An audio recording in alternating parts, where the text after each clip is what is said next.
Ba-da-da-da-da-da. Dungeons and Dopamine. Ta-da!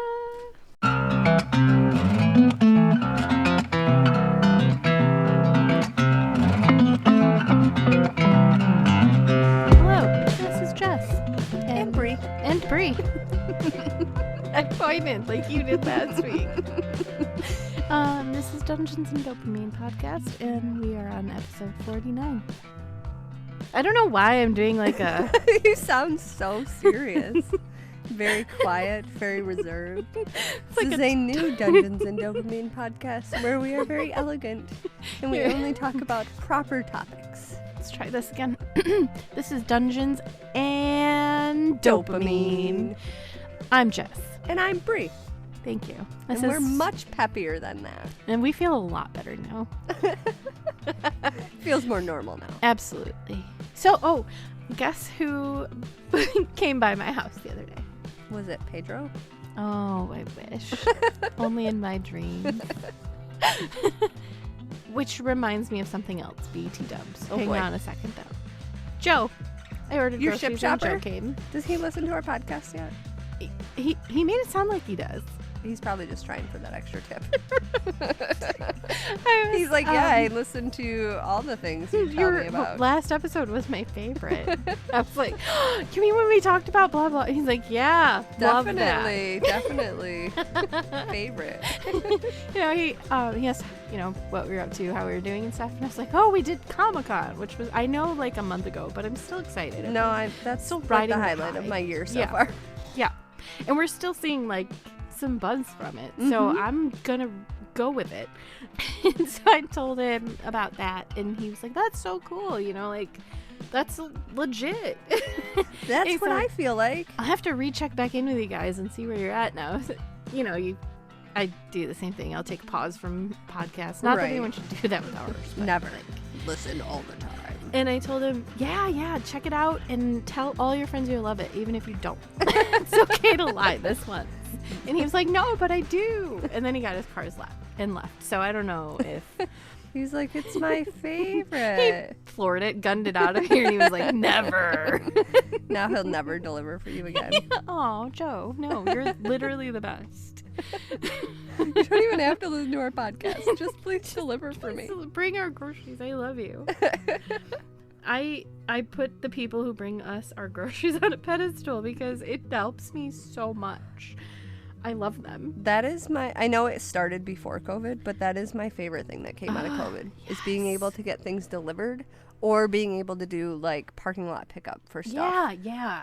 Keeping me out of the stores is really the best way to ensure I don't spend money. Absolutely. I save money. I actually do eat healthier because I only get to eat what I ordered. Yeah. And you can stop yourself from going through and buying all the stuff because you saw it. Yep. And I don't do as much impulse shopping. Like if I go to Meijer to grocery shop, I go through the candles and I go through the toys to see if there's any on clearance. I have to do the whole clearance route around all the edges of the store. Yep. And all the aisles that I know always have clearance stuff in them. Every single time. And then it cost me $300 to get groceries for a week. Yep. So the $7 I pay to get them delivered. And I love this shop. Every shopper I've had, for the most part, has been amazing. Yeah, I don't think we've had any real, like a couple things here and there that get forgotten or they don't pick a great thing of produce or whatever. Yeah, that can happen. Like I still hear when I tell people I do grocery delivery all the time, they're like, oh, I could never let anybody else pick out my produce and my meat. I'm like, really? Because that is a small price to pay for me to not have to go to the store, not spend 3 hours grocery shopping, save myself money, and probably eat healthier because I'm actually doing the meals I planned on instead of, oh, look, that looks delicious. Exactly. Or I only have a tub of ice cream in my house right now, not everything else I saw while I was there. Right. Also, there is one grocery delivery person, and you might have seen him, who looks like Dave Grohl. Really? And I call him Dave Grocery.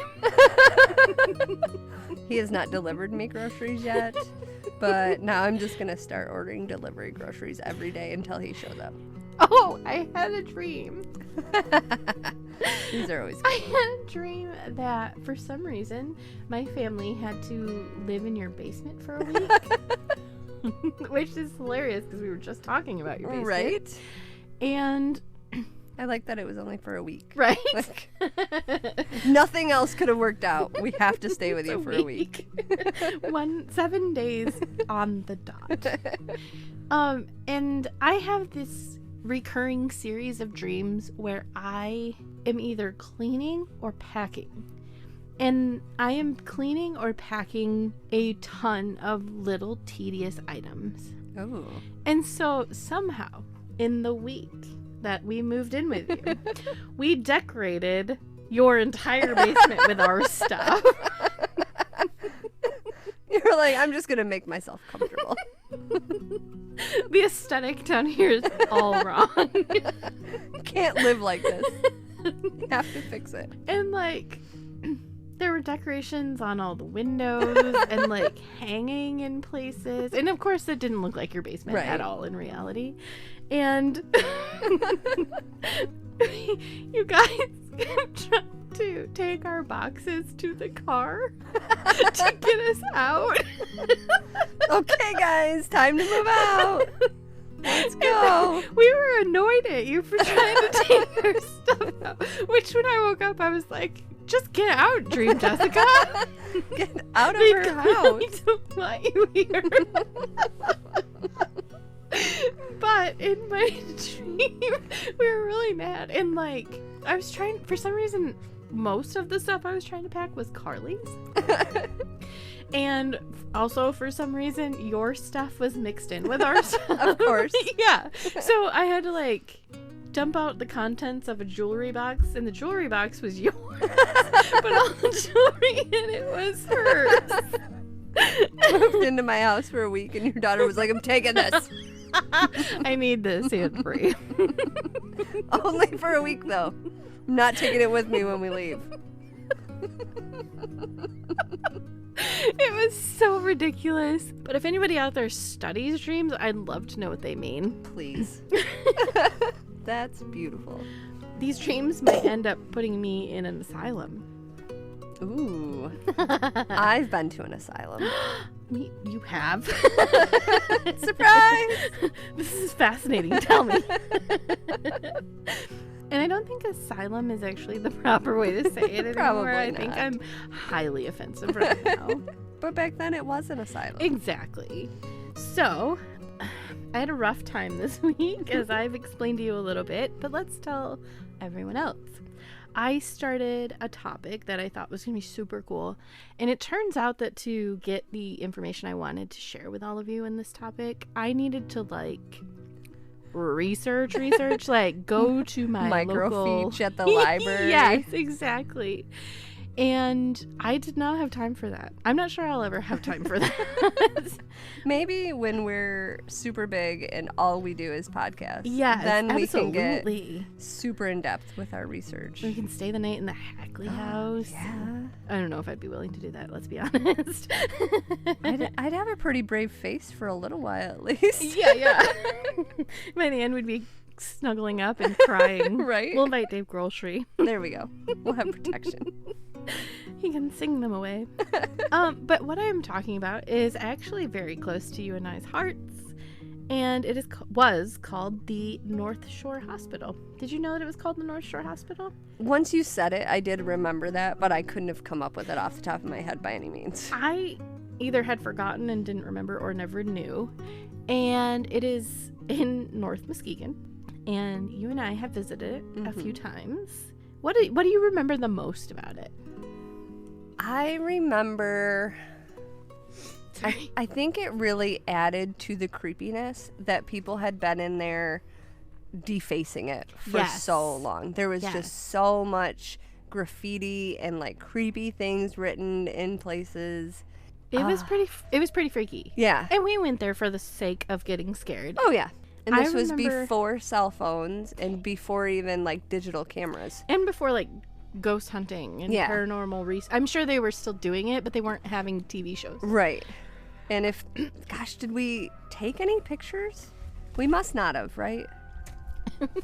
If we did, it was It would have been like actual 35 millimeter. yes, or an old. Well, I mean, I guess that could have been 35 millimeter too. But we had disposable cameras all the Right. time with us went back then. Mm-hmm. We probably didn't. I just remember us always having them. I bet Jody has pictures. Ooh. I don't. Did we went at least once with Jody. Oh, for sure. She went at least a couple other times without us, I'm sure. Yeah, and I think we went. I think we went with the boys once. Yeah. Just you and I and the boys. Yeah. I remember very vividly getting ready to walk into a room and it had a huge hole in the floor. Like the whole room was a hole. Yeah. So I think I found out how that happened. Really? I guess I'm a little off here. Let me first say that the asylum was originally created to care for TB patients. That's right. And it was hard to find dates, so I cannot verify that this is the case, but it is claimed that it then turned into a mental health asylum. That's the story I remember. Yes. I want to show you a picture. I don't think I've ever seen it whole. No, there's a slide. There is a slide. I love it. I would totally live there. Oh. Whether I had TB or mental health issues. So that is pretty much the information I have on it. It has been torn down. Mm-hmm. They used it for some fire practice burns a few times, which made it even. I think they had done that before we had even been in there, which made it even creepier. Yes. And I found some articles on who owns the land and what they had proposals to do with it here and there, and it was just very unfortunately just very kind of a dead end. Yeah. Mm-hmm. So I'd like to share what I did find about it, and then I will share a little bit of other information fun information about Muskegon, just some good creepy stuff. Yay! So I will not Creepy leave you guys Muskegon. hanging. I found two different things. I found an article that a radio station had put out, and then I found an old Facebook group, and Ooh. very little on Reddit that's been mentioned here and there. Ooh. So let me share some of this for you, about you. I don't know. Surprise! So I will say, when you walked in, there was a lot of graffiti. Mm-hmm. Some of them, this article noted some of the graffiti is House of the Dead. I can see you. I smell dead people. Other bizarre artwork like eyeballs, monsters, Mm-hmm. things like that. Of course, that always adds to the creep factor. This article says that the basement seemed to carry a lot of negative energy. Paranormal investigators experienced unexplainable cold spots, disembodied voices that filled empty rooms and hallways, and the glimpse of a figure out of the corner of your eye. This was demolished in the early 2000s, and now it's just flat ground. But apparently, shortly after it was demolished, one person in particular, that is exactly what the article says. So, I don't know who this person is, Just but one person in particular. One person in particular says they claim to see floating shapes hovering over the grounds at night. Maybe we should do a stakeout. Right? And then some people said they got out of their vehicles, and upon doing so, they heard whispering and low moaning, which I don't like. Mm-mm. I don't remember hearing anything. No. I think... Or maybe like creaking or like a far off noise. And then, of course, the boys trying to scare us. Yeah. But I don't I would have died if we would have heard voices or Oh my gosh. anything like that. When we had to go through a window, I think I cut myself on glass going through the window. Yeah. And we were so dumb, but whatever. Yep. We were this, not kids. the only dumb teenagers. Aiden, Ellen, if you are listening to this, Do not. don't be stupid. Don't do what we did. All right, so these are just a few of the stories I could find. Once again, tricky to do this research. I heard stories. I used to live nearby that area. I heard that someone went in to inspect the building, but his girlfriend told him not to. When he did it anyway, he went crazy. He ran back to his car, drove off to a hotel, stayed overnight, and slowly his mental facilities went out of control. He died in the bathtub. Have not heard that No, one. same. This one is kind of a long one, and it's got some rough spelling, so bear with me if I'm stumbling a little bit. I'm assuming this person was in there. And it says, while reading some of the files that were just sat there on the front desk in a brass holder, I was reading the files and turned around to tell my friend to quit walking so hard. She was just standing there reading the letters on the wall. As we explored more down the hall of rooms, a dark soul swept past us into a room across from the room that we had come out of. As we reached the attic, there sat a steel elevator that was nowhere to be seen on any of the floors. There was a full cage with bars and what looked like dividers for an office. We tried to push the elevator and it literally pushed back. I don't know if they mean the button or... Right. It's very strange. I'll also show you. I don't remember there being... an elevator. Yeah. So maybe this person had the wrong place. I don't Maybe. know. Outside their building there was a bunker and it smelled a lot like rot, but I feel like I remember there being a bunker. So that's true. there were holes in the room as it was a morgue. There were a lot of halls. Yeah, sure. So that one was it's a little difficult to decipher. I think basically they're just saying that it felt creepy. They saw a couple things and they heard some things. Yeah. It was not written great. This one is from Reddit and they say, there used to be an abandoned crazy place in quotation marks in North Muskegon. We went there at night years ago and it was really spooky. We were honestly too scared to go into the basement. Ditto. It was also super dark in the basement. Yeah, there was no lights and it was hard to get to. Like the stairs were crumbling. Yes. I remember not feeling very secure even getting down there. Yeah. In any of the rooms, especially once we saw the floor had caved. Yeah. That was pretty scary. It used to have a lot of equipment that was run down and pretty scary. I don't remember seeing a lot of equipment. I remember a lot of beds and different stuff like that. I was probably more focused on the dang boys than anything else. I mean, it's possible. So You probably just wanted to get your hand held. right. I do remember holding hands. I'm scared. Please hold my hand. Mm-hmm. And that's pretty much what I could find. And I'm sure if I had some time to really devote, maybe I'll be able to revisit this and redeem myself later on, when I have less going on in my general daily life and I have a little time to do. I'm fascinated by it. I'd love to know. Yeah, I'd love to find more history on it. I love telling you guys the history of these places and then the creepy stuff, and then maybe if I have to debunk my whole own story or whatever. But right. Again, I'm sorry. That's what I got on that. I know we felt like it was really creepy. Oh, yeah. But we also were young and dumb and had a really good time. They were just being stupid kids. So, yeah. So to, fill up the rest of the time I have obligated to speak, I do actually have a bunch of other really great, fun things to tell you about. Yay! So the watermark. I'm not sure when this article is from, but this is an article that I found that was about a lot of cool places in Muskegon, which I'm not talking about all of them because some of them I can go into way more than just one article's worth of information. But I'm going to read it directly. Prior to the opening of Watermark 920, Sarah had her tarot cards read at a Halloween party. She was told the opening of the new event center, condominiums, and coffee shop located in an old and once disused factory would be bittersweet. 5 days later, her father passed suddenly and unexpectedly on the very day we broke ground on the Watermark 920. Her brother later made a visit to a medium and was informed her father attends all of the Watermark's events. Sarah reports that you feel like you are not alone at the building and that she has heard her name called. Ooh. Since the day her father passed and the ground was broken, they constantly find pennies, like loads and loads of pennies, a direct quote.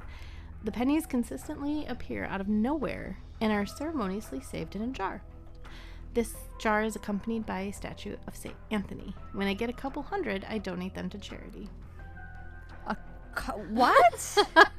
This one is called the Mouth Cemetery. And I feel like when you hear about a cemetery, you're like, duh. Well, of course. Duh. Yeah.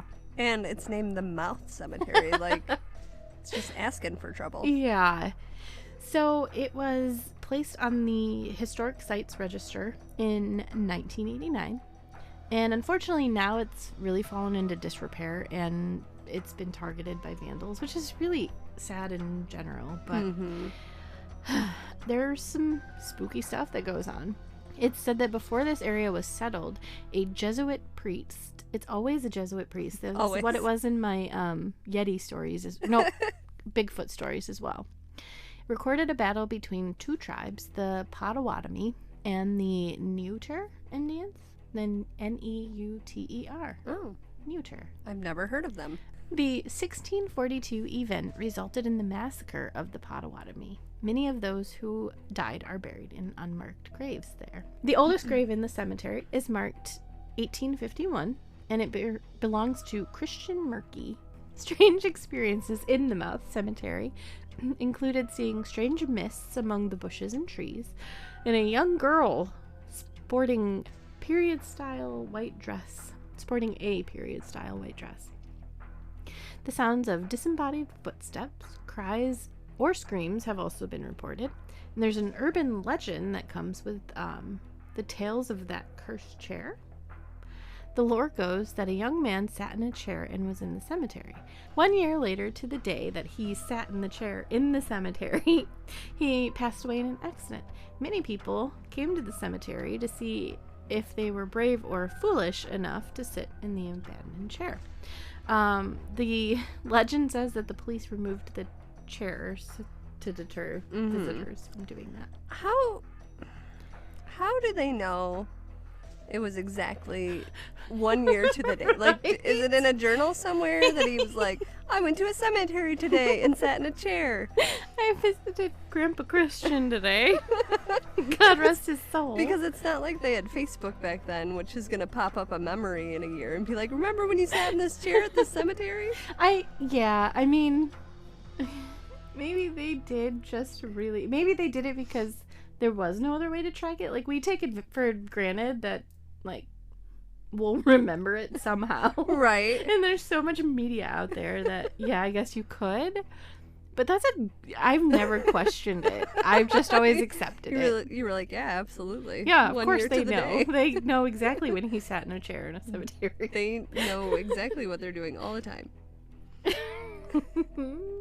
A lot of times if you visit now, which don't do anything stupid, there are offerings including coins, candles, and trinkets.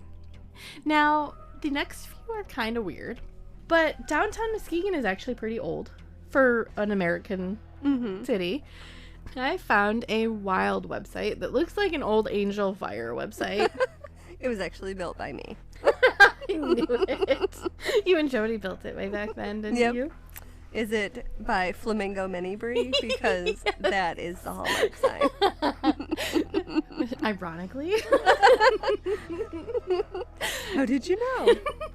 Flamingo Scary Brie. Yes. Alter ego. But I tracked this website. I stumbled on it, let's be honest. We cannot give me too much credit. It is literally stories of haunted things happening in downtown Muskegon homes. Just Really? personal experiences in people's homes. And I'm really glad. Which is crazy because it must have been created in the early 2000s? It looks like it. Yeah. I mean, it looks, and I think I saw some that were like 8 years ago and 11 years ago and 12 years ago and stuff like that. So it's been some time. But there's some really creepy stories ahead. So here we go. And I'm just going to give the basics. These are all in downtown Muskegon. If I find one that is not, I will let you know it is in a different area.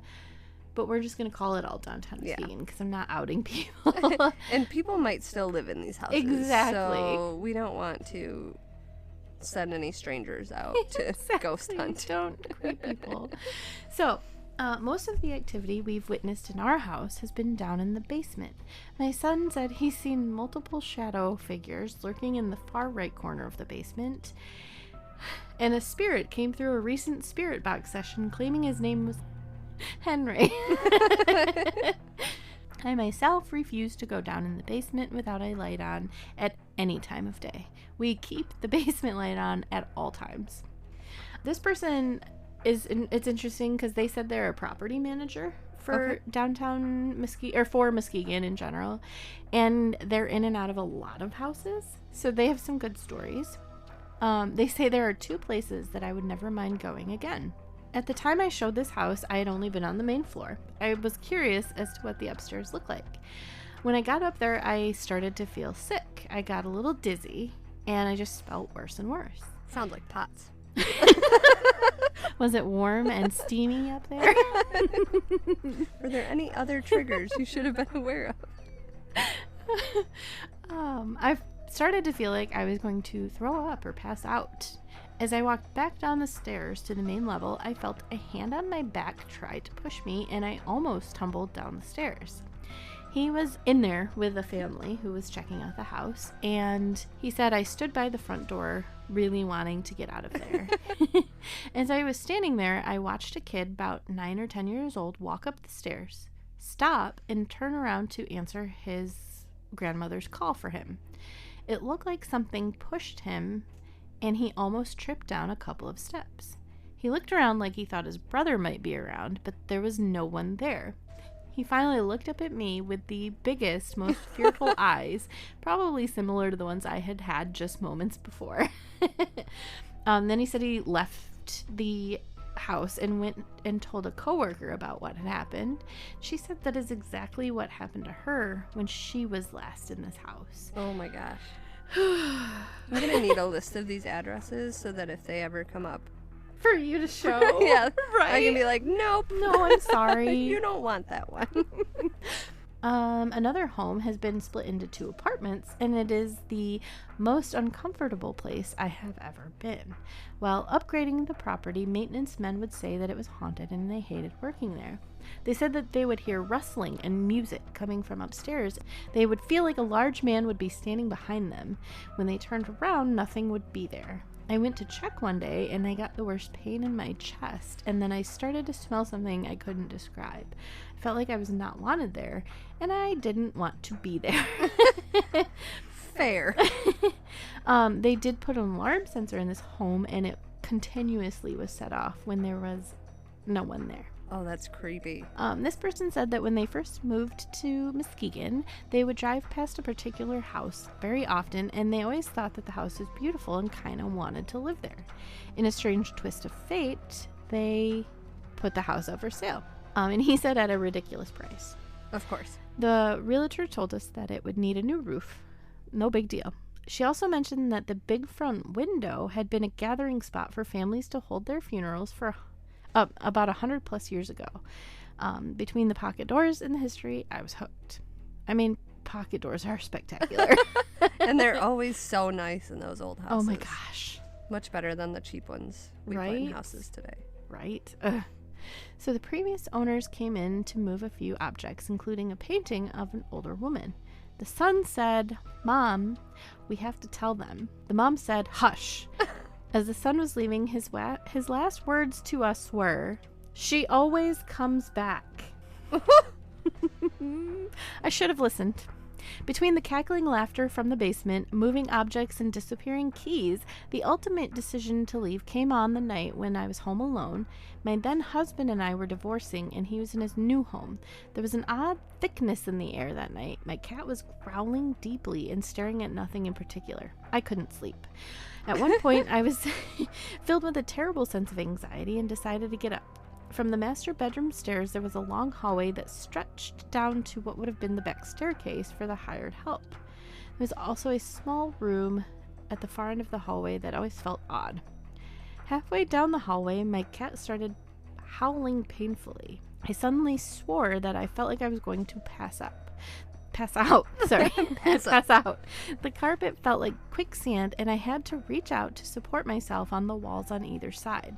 Keep in mind, I love to be scared. Suddenly, that was shot. There was a very odd bluish glow that literally filled the back staircase. In that split second, the hands still on the walls. And a woman about 5'4" glided up the stairs. She had a high collar, a bun, and wispy gray hair, a full skirt, and most, apparently, spectacles. I can remember how strangely the light permeated the glass, and the color actually appeared from the spectacles on the wall. The wispy shape came up the back staircase, left her hand on the staircase railing. She said that at that point she ran in her bathrobe out the front door and blindly across town to her ex-husband's house, screaming and crying all the way. She left her kitty. Oh. She said the house has been up for sale several times, and this was 8 years ago that she's writing this story. So. Oh my gosh.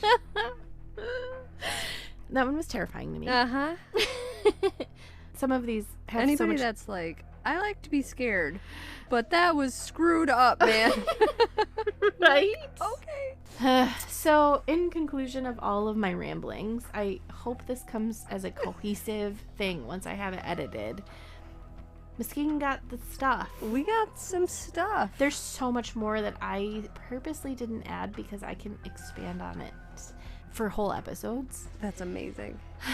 I am a little bummed that my research failed me, and it didn't fail me in a cool way like the Winchester Mystery Right, House, like it turned out to be amazing. Yeah. But it's okay. We got there in the end. We made it to here. We made it to here. Would you like some happy chemicals after So that? much. So in the past, I talked about helper ties, but we never really got into what chemicals in your brain give you these helper highs.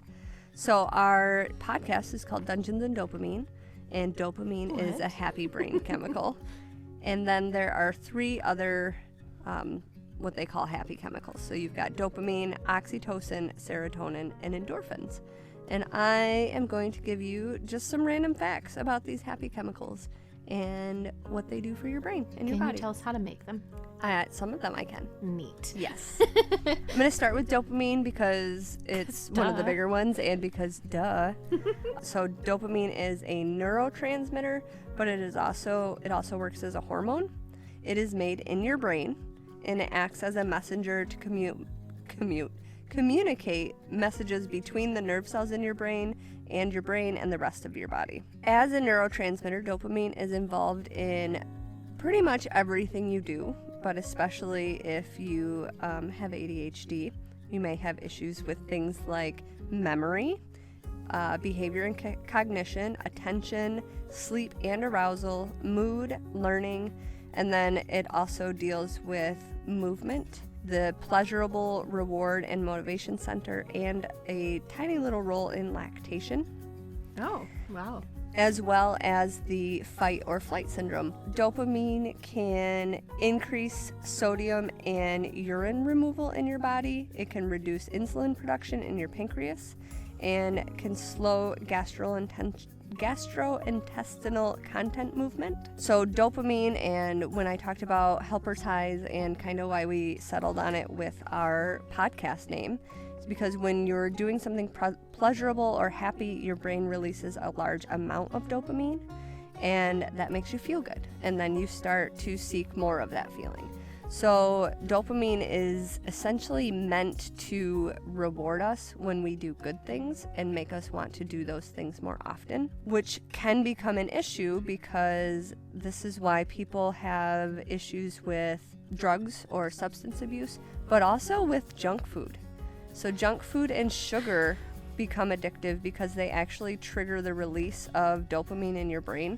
So you get that good feeling or that high feeling. So, you eat sugar and your brain releases a bunch of dopamine and your body goes, oh, that was great. I love feeling like this. We should eat gummy bears all the time. If you have the right balance of dopamine, you would typically feel happy, motivated, alert, and focused. So, none of those things that we ever feel without some sort of extraneous motivation. Whether that's me and you being here doing a podcast and getting the dopamine from that, or medication, or, chasing that dopamine towards other directions when we should be focused on more important stuff. If you have low dopamine levels, you might feel tired, unmotivated, unhappy. You might also have memory loss, mood swings, sleep problems, concentration problems, and a low sex drive.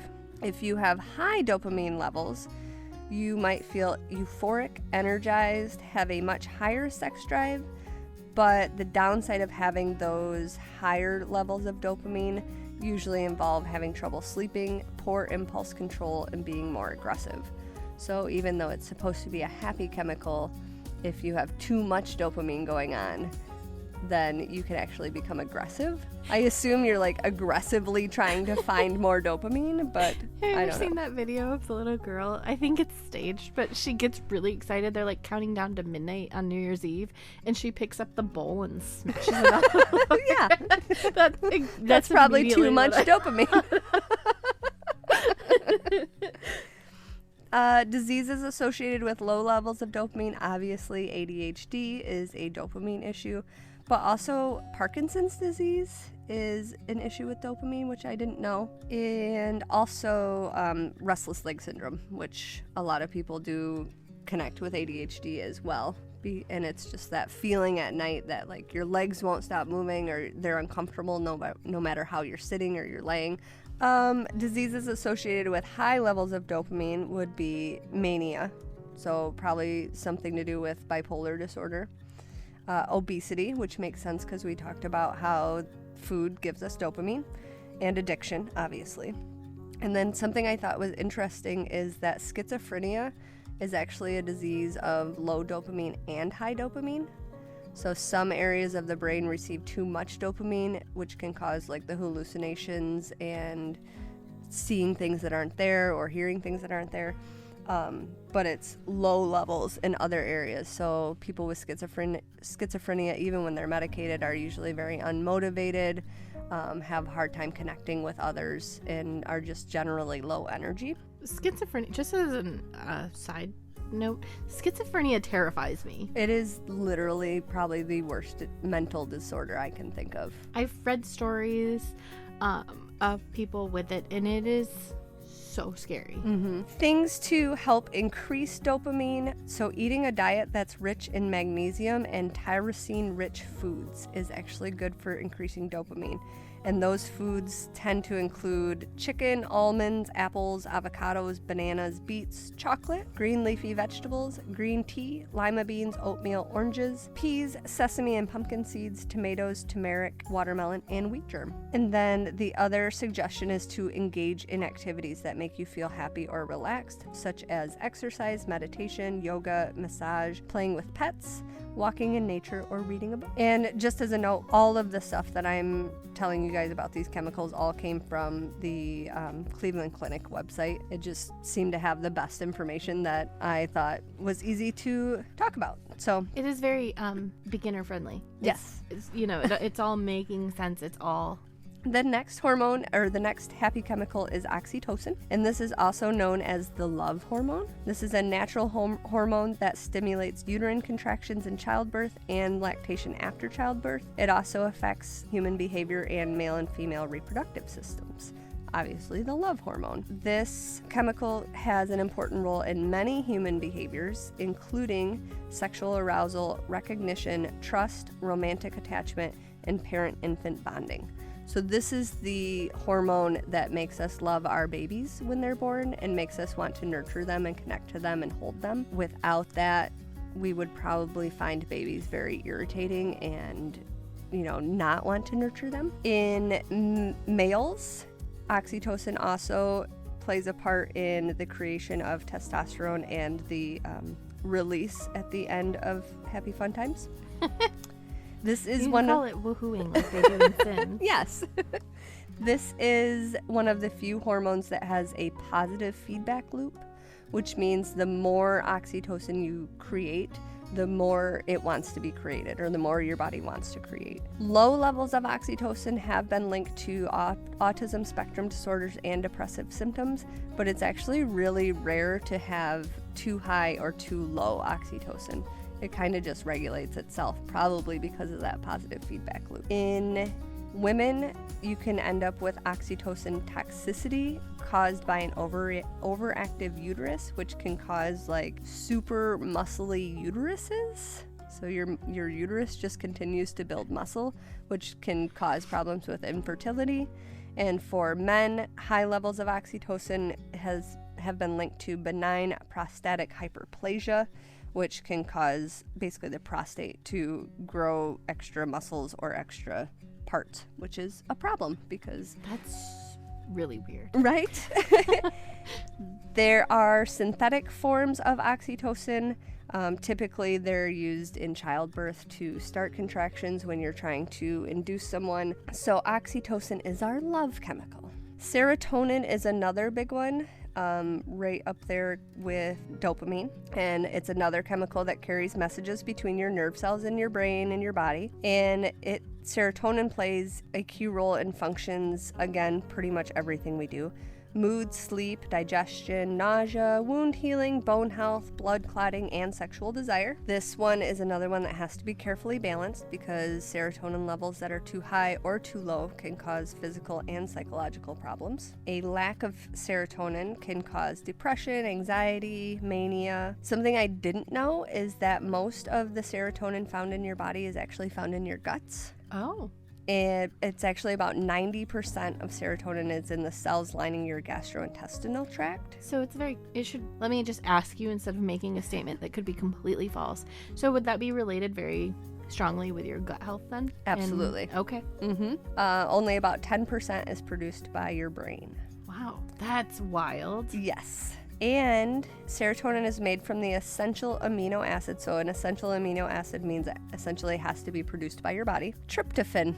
Do you know where else you hear of tryptophan? Where? Turkeys. It's like the sleepy Thanksgiving drug, right? sleepy drug. Yeah. But you'd have to eat like 12 turkeys to actually get Right. tired. Wow. Yeah, I talked about low levels of serotonin can cause depression, but also anxiety, sleep problems, digestive problems, obviously, suicidal behavior, obsessive compulsive disorder, PTSD, Whoa. panic disorders, schizophrenia again, and phobias. So it's saying that, just so I understand correctly, it's saying it can cause those? Low levels of serotonin. So, wow. It's Okay. yeah. And there's typically more than one cause to low serotonin, and it can either be or a mix of your body isn't producing enough serotonin, or your body cannot effectively use the serotonin. So it can be a problem with your receptors, which is where a lot of medications come in. Wellbutrin, I think, is a SSRI, which basically means that it stops the serotonin, whatever is supposed to like eat up the serotonin and take it from your body, it stops it from being released from the body, so you keep more serotonin in your body.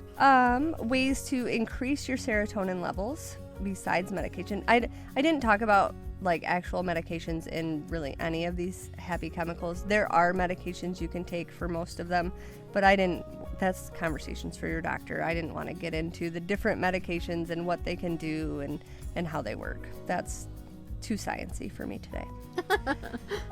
But ways to naturally increase serotonin levels include eating more tryptophan-containing foods, getting more sunlight, taking certain supplements, and getting more exercise to lower your stress level.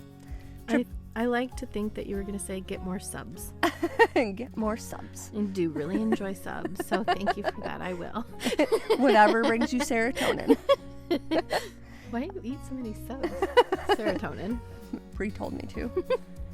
Tryptophan-containing foods are things such as turkey, salmon, eggs, cheese, tofu, pineapples, nuts, oats, and seeds. They say 10 to 15 minutes of sunlight each day boosts your serotonin and also your vitamin D levels, which is probably why we have such a hard time here in Michigan. I read this week, so what was it, Saturday or Sunday, we had like an especially sunny day. So beautiful. And one of the news sites posted that we had more sunlight on that day, I think, more minutes of sunlight than we had gotten in the entire month of January. Yeah, I believe that 100%. As we know, regular exercise is good for us in 100 million different ways. It also increases serotonin. There are different dietary and herbal supplements that can increase serotonin levels. I believe like St. John's wort is one of them. And then I don't like talking about St. John's wort. I'm sorry. Sounds like a very personal topic. Apparently, there are certain headache drugs, opioid pain relievers, and cough suppressants that can contain serotonin. So you actually do have to be kind of careful. There is a syndrome called serotonin syndrome. That is a condition that happens when serotonin levels are increased too much. So if you are on a medication that increases serotonin and you're eating a bunch of serotonin increasing foods and then also adding like these herbal supplements, especially if you're not paying attention to what is in your herbal supplements, you can end up with serotonin syndrome. And mild symptoms include shivering, heavy sweating, confusion, restlessness, high blood pressure, muscle twitches, and diarrhea. But if it becomes severe, it can be fatal and can include high fever, seizures, fainting, and an abnormal heartbeat. Wow. So if you are taking a medication that increases serotonin, you want to be very careful about not taking too many and not adding a bunch of like unknown supplements. That's so funny because serotonin doesn't seem like you can overdose on it. Right. You know? It's a happy chemical. It's a brain chemical. Yeah. Or like I guess a having too gut much chemical dopamine, now. You know? Right. Like, that seems wild. Mm-hmm. And then the last happy chemicals are endorphins, and these are hormones that are released when your body feels pain or stress. They are produced in your brain and act as messengers in your body. Endorphin actually comes from the words endogenous, which means the body, and morphine, an opiate pain reliever. So put together, it means that endorphins are just natural pain relievers. They can be boosted by exercising, again, eating well, or it just says eating. So we know that dopamine gets increased by eating good food, so apparently endorphins as well. But also getting a massage, having sex, all kinds of things can increase your endorphins. They're created in your pituitary gland and your hypothalamus, which are in your brain. And there are more than 20 types of endorphins in your body. And beta endorphins, one of those types, actually have a stronger effect than morphine on your body. Holy cow. So, and I assume that's going to be more like if you're in like a traumatic situation or, Right. you know, your adrenaline is super kicked in. Tag team in with your to adrenaline. make sure that Yeah. because basically what endorphins are doing is blocking your pain signals. So it's clogging up those pain receptors and like a medication or like putting cotton balls around your nerve pain. So it's stopping the pain from actually getting to your brain. And that's it. Those are our 4 happy brain chemicals. It's very interesting. Yeah. There's more to them than I would have thought.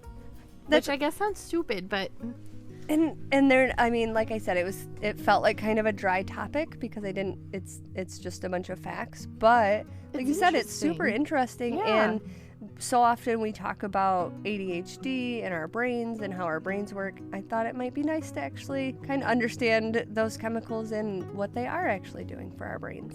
well, I think that I need some happy chemicals after my terrible podcasting this week. We just, my terrible podcast episode is going to be the book banning one. Yours can be Creepy Muskegon. We just need that every once in a while. Creepskegan. So sorry. I'll excuse myself here and just let you finish up the day. That would be for the best. Good night, everyone. This was Dungeons and Dopamine Podcast. You can listen to us anywhere that you stream podcasts. Might as well Jessica just does keep need it a nap. up. And you can also hear us on YouTube. If you would like to, you can support us on Patreon at www.patreon.com/dungeonsdopamine. You can see we are obviously in need of some support lately. Fun fact, support on Patreon also gives us happy chemicals. True story. And we will return the happy chemicals with our bonus content. For sheezy. Mm-hmm. I appreciate that you just looked at me like that was completely normal. Just gonna accept that word from you and pretend it's normal. You can find us on Facebook, TikTok, Twitter, Insta, and Reddit. I give up.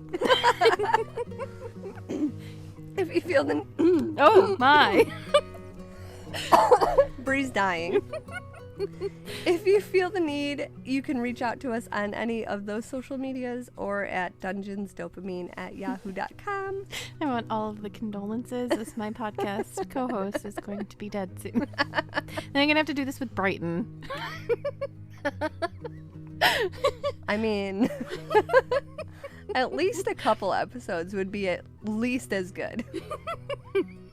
I don't know. I mean, he and I would probably be terrible.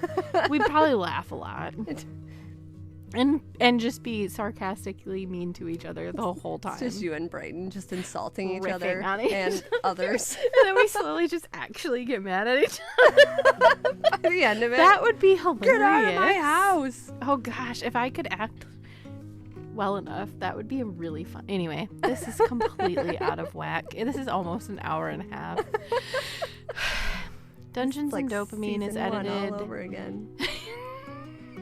It's edited by me for like hours. Especially this one. And I guess I'm a part of Argyle Pigeon, and they do other ththings and do stuff and sound effects, and there's no helping this episode. Okay, we gotta go, because I gotta go start editing. Because it's going to take that long. All right, we love Okay. you. This isn't your fault. Okay, thanks. Bye. Bye.